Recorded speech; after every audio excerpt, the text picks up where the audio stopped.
Hello everyone, welcome to the 14th video of the Data Analytics and Visualization series. Today we're going to look at scatter plots. What is a scatter plot? A scatter plot is basically a simple plot, it's a dot plot. Where both your axes are predominantly continuous variables. And what I mean by continuous variables, you'll have continuous numbers on both axes, both x and y axis, right? While that is true, it's not necessarily a mandatory thing, right? Which means that you can actually play around with one categorical variable against a continuous variable as well, right? Now, what is the difference between having a simple scatter plot in an Excel sheet versus what we do in R using ggplot? Now, there are n number of different constraints that you have in an Excel sheet. One of the simple things that I would like to highlight is, let's say if in a scatter plot you will have overlapping points, you're not able to show that separately in an Excel sheet. However, you can use something called as geom_jitter, and you can show those overlapping points separately. So what do we achieve with that?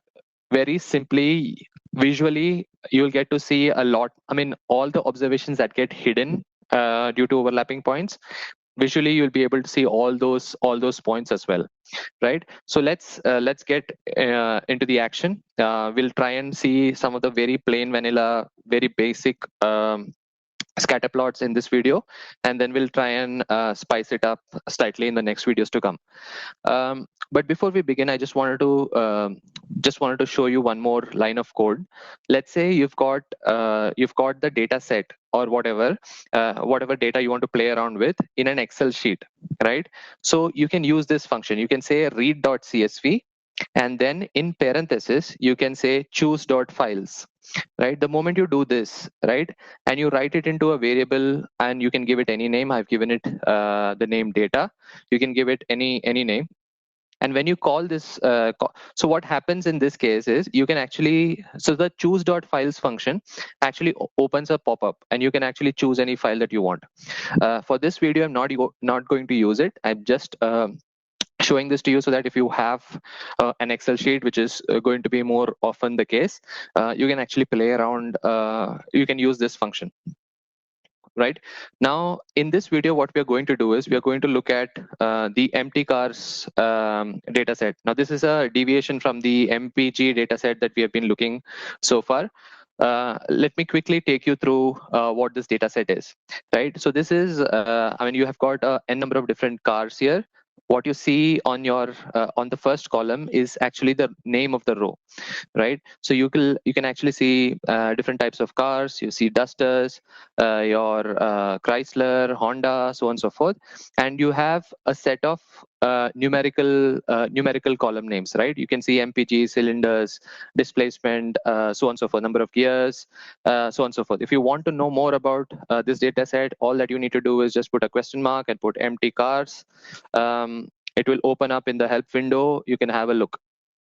Right, so this is basically a data set that is for 1973 to 74 models. It's got 32 different types of vehicles listed there, and approximately 10 numerical aspects, right, of these cars.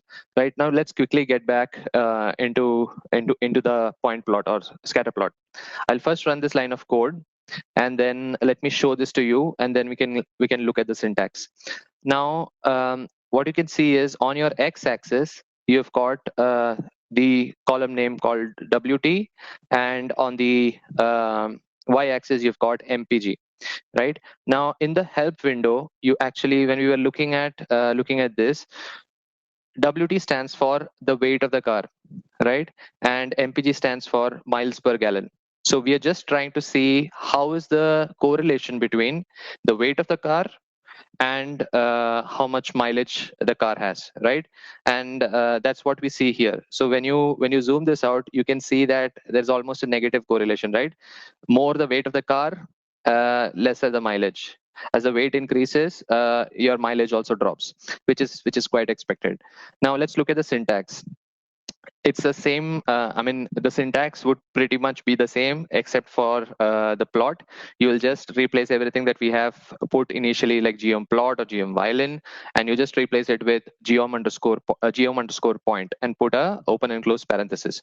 This should give you a very basic plain vanilla plot. Now, I mean, just touching upon the basis, when you open with ggplot, you'll have to run the library if you have not already done it. If you are launching R for the first time, you should install ggplot2 and then go ahead and call the library for ggplot before you use it, right? And the syntax is pretty much the same as what we have covered. So you'll have to call out the data set. So you'll have to call out empty cars. So you can do it both way. You can say either data is equal to empty cars, or you can just leave it as empty cars. R will understand. The next step is the mapping, where you'll call on the aesthetics. You define X and Y axis. You don't really need to write mapping is equal to. You can simply use the AES function for aesthetics, and R will understand. So line number 314 and line number 312 gives you exactly the same plots, right? So you don't really need to use data and mapping as words to be included in the syntax. Now, that was the plain vanilla chart. Let me just quickly take you to another type of usage. Now you can actually store ggplot syntax into a variable called as g, and then use g plus geom_point, right? That also works. So g can be a vector which will store the plot, and then you define what kind of plot you need. So you can say g plus geom_point or g plus geom_violin or whatever plots you need. You can so why is this used, right? This is used so that you could reuse this again and again. So if you have a big line of code where you're trying to do different kind of arguments, or if you're trying to control the color, or if you want to do a slightly different theming, you can use this approach. You can store the ggplot or the basic plot syntax into a vector variable, and then you can use that variable and then add whatever type of plots or whatever type of standardization or customization you need. So I just wanted to show that to you.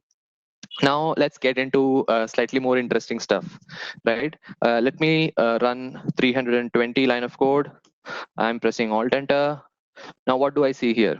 I see that I get the same graph, but now it is color coded based on my cylinders.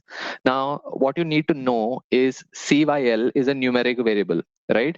If I want to fill a numerical variable, I have to convert it into a factor. And that's all that I have done, right? So I can do it in two ways. So there are two different ways. Line number 320 and 321 show the two different ways.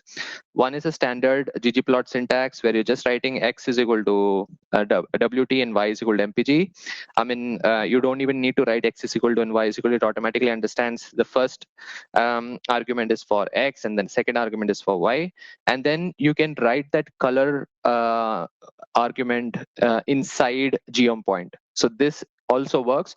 Alternatively, you can use a COL is equal to factor CYL command, right? Because this is a dot plot, you can use COL. If it was some other shape, you would have had to use FILL, fill, right? So, I mean, you can use any of these commands. What I personally prefer is 321 because it helps me. I mean, I can do everything inside the ggplot aesthetic function itself.